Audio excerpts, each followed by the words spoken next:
So as we move on, we're still looking at measures of location, and today we're going to look specifically at linear interpolation. So linear interpolation we're going to use whenever we have a grouped frequency table and we're trying to locate a specific value such as the median. We'll also look at some other values that we can locate using linear interpolation, but we'll start right here with the median. So we'll start with what you were asked to do at GCSE, which is to locate which interval actually contains the median. Now to do that, we're going to want to produce a cumulative frequency column. So this takes us all the way up to 150. I'm going to try and show the distribution of the spread of these data points all the way from 0 to 150. It's not always easy to see it while it's in table form, but hopefully this visual representation helps to make sense of exactly what we're doing. So in this first interval, 0.55 to 0.6, I know there are 55 data points. This data is all about trees, so I know there's 55 trees which are represented by this first interval. The next interval takes us up to 0.65, and there are 45 trees. It takes us up to a cumulative frequency of 100. In the next group, there are 30 trees, takes us up to 130. The group afterwards, 15 trees, getting us to 145. And lastly, there are 5 trees, which take us up to the total 150. So some things to point out here. Each of these intervals, although they were the same size, although each of them had the same width, we're really looking at the frequencies or the number of trees within each interval, and those were not equal. There are a lot more in the 0.55 to 0.6 than there were in the 0.75 to 0.8. In general, there are more trees of shorter heights than trees of large heights. To try and find the median height of a tree, to find the median value, we first need to find what position would the median tree occupy if we were to line them all up in order. Well, it would be the very middle tree.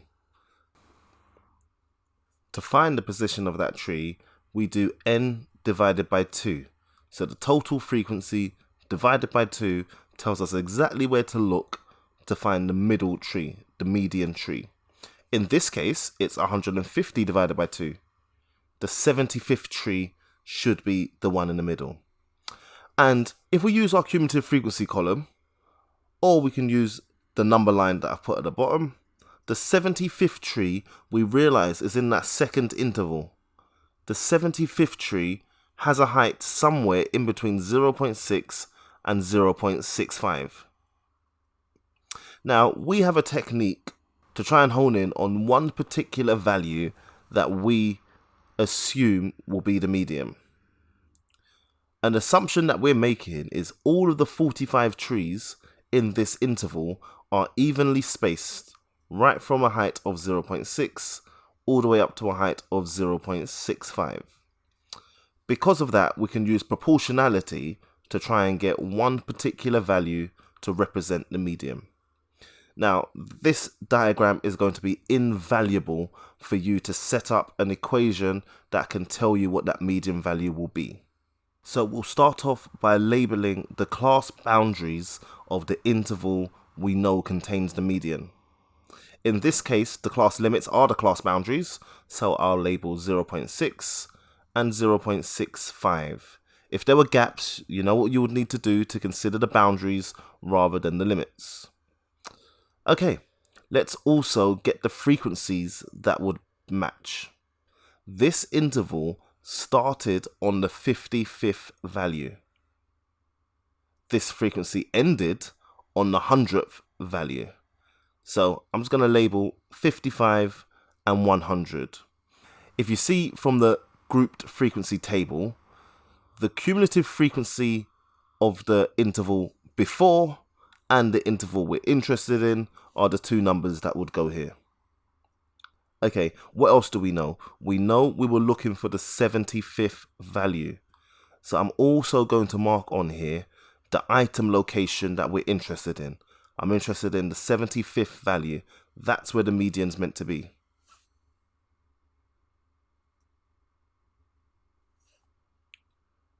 And the unknown that we're actually looking for is the median.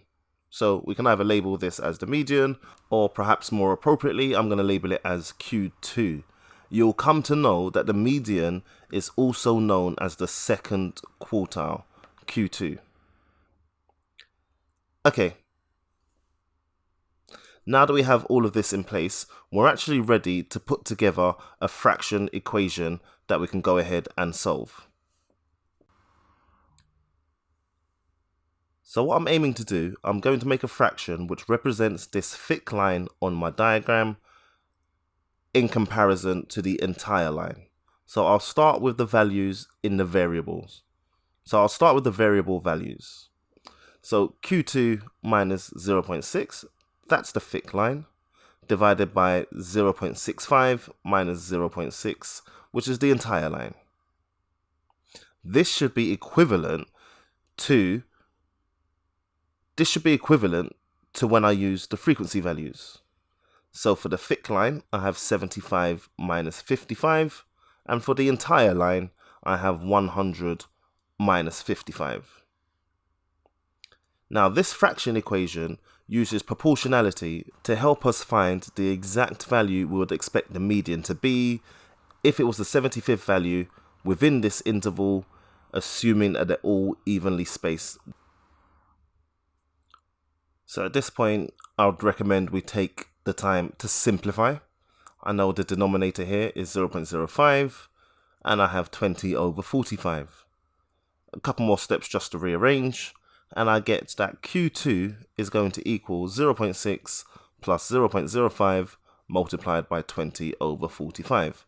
And this is really the first point. I would expect you to grab your calculator, punch all of this in, and we get 0.6222. So the median, we would expect it to be 0.6222. And actually, looking at this diagram, it does make sense. I was expecting the median to be closer to 0.6 than it is to 0.65. So I think I'm happy that we've calculated the median accurately. So that was my sense check. Which of the two class boundaries did I expect it to be closer to? Okay, so linear interpolation we can use in exactly the same way to find some other measures. So apart from the median, we have quartiles.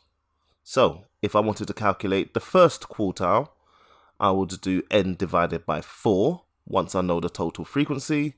In this case, once again, the total frequency, the n value is 150, which means that the lower quartile must be in the 37.5th position. Okay, going to quickly throw up the number line. Let's see how these intervals are represented across the number line from 0 to 150. Okay, so from here I can see that the 37.5th value, I would expect it to be in this first interval, closer to the top end than the lower end, but definitely in this first interval. Okay, let's turn that into an interpolation diagram. So once again, let's start with those variables. I know that this value is in between 0.55 and 0.6. Always check if there's gaps in between the data and close those gaps if you have them. But here we don't have any. 0.55, 0.6. The frequencies, there's no previous interval to this one, so the lower frequency must be 0 and 55 for the frequency at the end of this interval. The location we're interested in, the 37.5th value.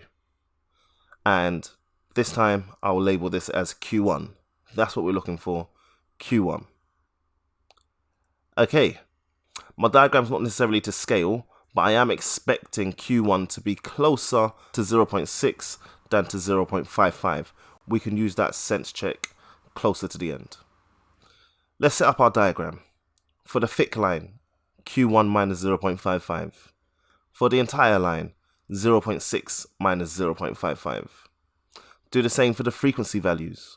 37.5 minus 0 over 55 minus 0. Let's just do some tidying up. There's a whole load of zeros around.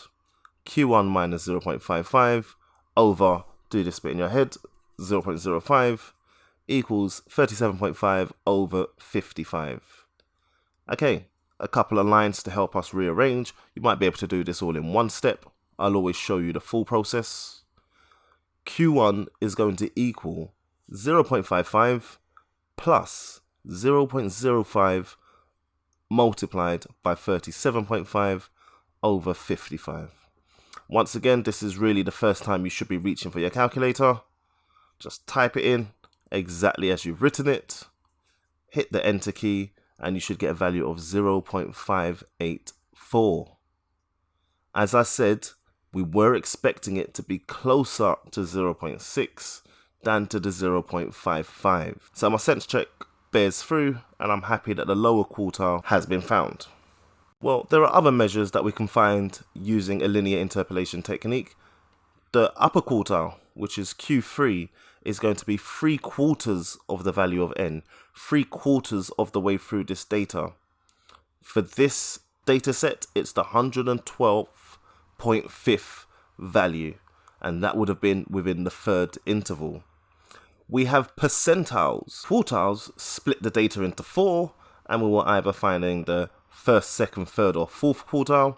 But percentiles, they split the data into hundreds. So 100 different slices, what would be 53 hundredths of the way along? So 53n over 100. In this particular case, the 79.5th piece of data, and we would have found that in the second interval.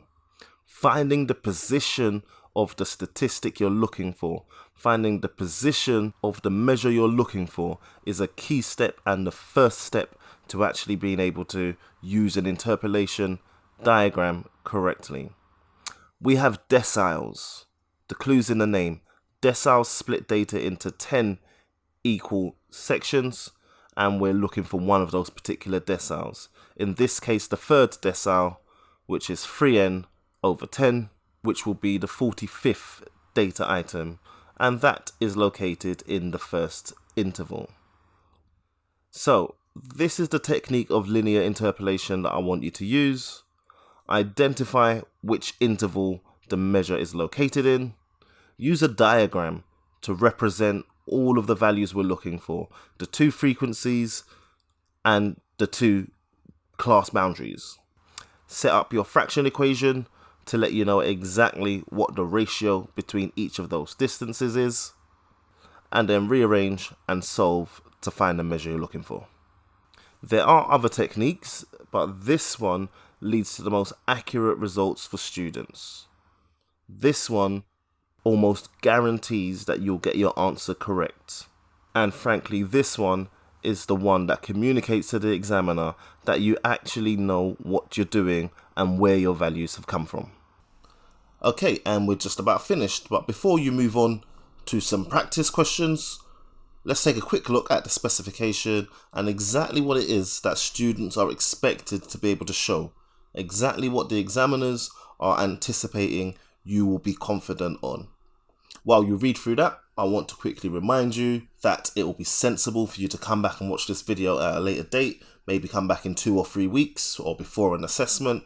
And as you watch through the second time round, because you've done your practice, a lot of what you go through here should resonate with you much more.